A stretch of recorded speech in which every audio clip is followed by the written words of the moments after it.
যুক্তরাষ্ট্রে নিজ ফ্ল্যাটে নির্মমভাবে হত্যাকাণ্ডের শিকার হয়েছিলেন রাইড শেয়ারিং প্রতিষ্ঠান পাঠাওয়ের প্রতিষ্ঠাতা ফাহিম সালেহ। বাংলাদেশি বংশোদ্ভূত এই তরুণ উদ্যোক্তাকে খুন করেন তারই ব্যক্তিগত সহকারী টাইরিস ডেভন হসপিল। হত্যায় অভিযুক্তের আইনজীবী আদালতে জানিয়েছেন ফাহিম হত্যার আসল কারণ। হসপিলের আইনজীবী আদালতে জানিয়েছেন বিপুল অর্থ চুরির পর আইনি প্রক্রিয়া থেকে বাঁচতে চেয়েছিলেন তার মক্কেল।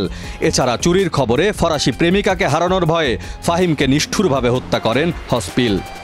এই দুই মিলিয়ে তীব্র মানসিক অস্থিরতা থেকে হসপিল এই হত্যাকাণ্ড ঘটিয়েছিলেন বলে আদালতে যুক্তি দিয়েছেন তার আইনজীবী।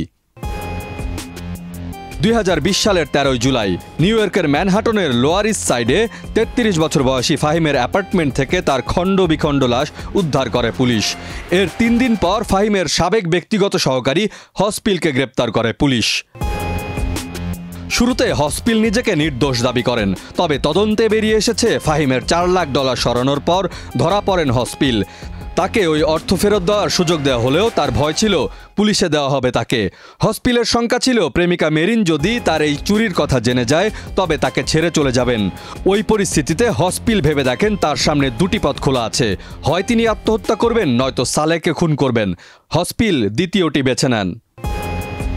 চুরি, হত্যা, লাশ গুম, আলামত নষ্ট সহ কয়েকটি অভিযোগে হসপিলকে অভিযুক্ত করে মামলার বিচার কাজ চলছে। ম্যানহাটন সুপ্রিম কোর্ট নির্মম এই খুনে কি শাস্তি দেয় সেটাই এখন দেখার বিষয়। ডেস্ক রিপোর্ট, দেশ রূপান্তর।